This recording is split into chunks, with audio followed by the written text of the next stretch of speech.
Everyone, welcome to today's video. Welcome to the Video Game Fight School channel. Thank you so much for tuning in. Today's video, we're going to be looking a little bit further into some of the technical aspects of Gotham Knights, and one of the best ways that we can actually do this is by looking at some of the Arkham games. Now, one other challenge is the conversations around Gotham Knights usually have to diverge into the Arkham game series, but in all fairness, Warner Brothers Games Montreal worked on one of the Arkham games fully and also worked on another of the Arkham games in some partial sense. So in the Arkham Knight game, there's a DLC called A Matter of Family, which was a Batgirl DLC, and they worked on that DLC.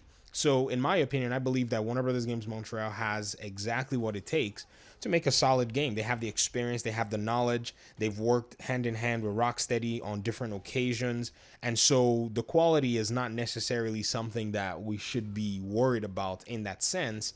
But I think because Gotham Knights is somewhat new, fans will more than likely love to see some of the old things that were in the Arkham games that worked very well, that were enjoyable, to somewhat show themselves in Gotham Knights.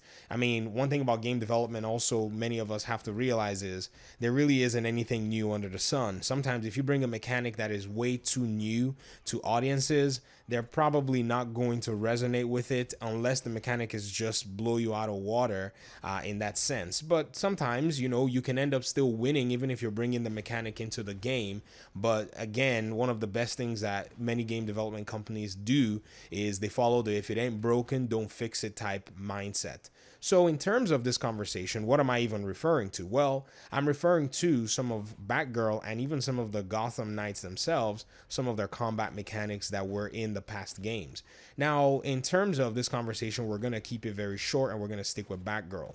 So I've been combing through a lot of the footage that we've seen in the past few days. I've looked at the first gameplay reveal that we got at the DC Fandom event of 2020. I even went ahead to look at this other footage and stuff, and I've only been able to just glean a very minimal number of abilities that Batgirl has. She's the one that's actually been shown more of in terms of what she's capable of. We've seen that she has a regular grapple gun, which is something that the Bat family have because the game is all about verticality. There's all of climbing, there's a lot of traversal, so that's something that's actually pretty cool. She also has a melee combat ability where she uses both hand and baton sometimes.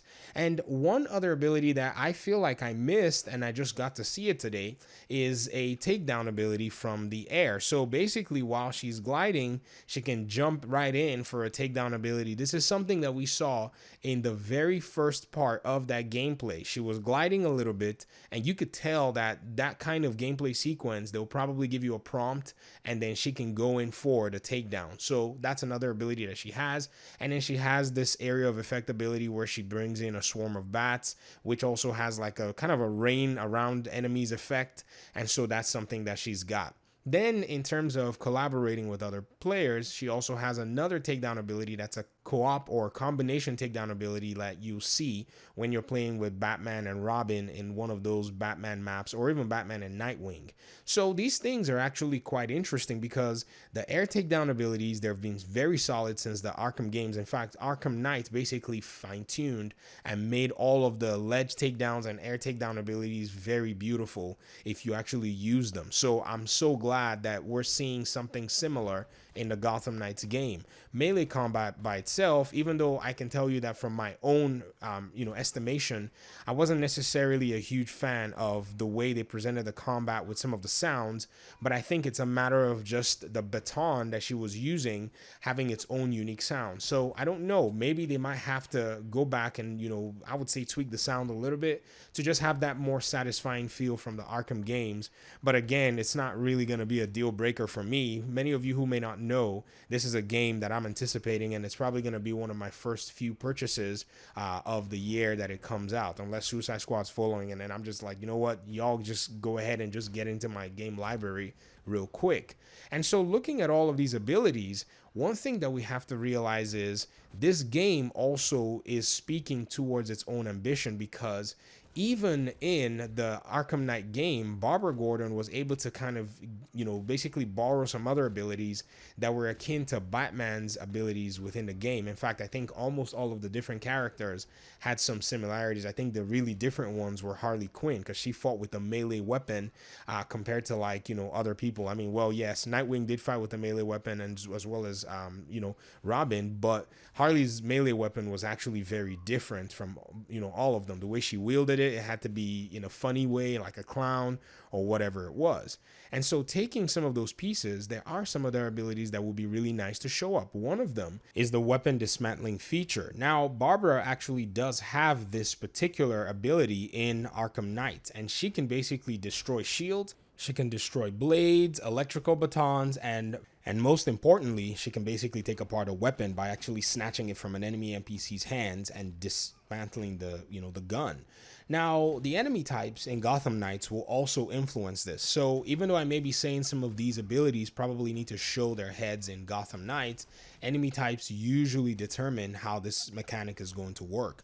I mean, we already saw the Owls, and we saw the way the Court of Owls had different enemy archetypes. And so some of them, in fact, none of them had a gun. So I guess you're probably not going to be able to dismantle anything. Now, some of them did have a shield, but Barbara's going to be one strong girl to be able to punch a shield like that. But you never know. I mean, I hope that they make it where she can actually dismantle a shield, and then now it's made the enemy NPC a little bit more vulnerable for you to be able to take on them. That'd be really cool in the Gotham Knights game if we had something like that.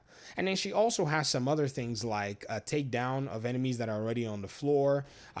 She also has her, just her perfect counter system and parry systems as well, where if an enemy is about to hit you and you just counter in the perfect sense, you can just leverage that for more combat abilities. But again, this is going to be contingent on the way they design the games, and it would be cool to have some of these features show up therein. But at the end of the day, it depends also on a lot of different factors. The developers have to pretty much follow their design. I'm not in the business of trying to tell developers what to do. In my estimation, I just feel like mentioning these things is just as a matter of being a fan and saying, it'd be nice to see these things.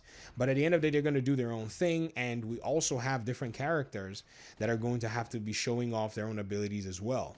Keep in mind that Batman alone in Arkham Knight had dozens and dozens of different abilities for different scenarios and different situations. And if they follow that path, then Gotham Knights, in my opinion, is going to be pretty much one of the biggest games of 2020. I'm hoping that they follow that path, but nothing gives us any hint as to what direction they want to go, but we'll get to see more hopefully soon. This is basically what I wanted to share today in this video. If you enjoyed the content, let me know, and you can hit like or you can hit dislike as well. And hopefully we'll talk in another video. Thanks for watching. Peace out.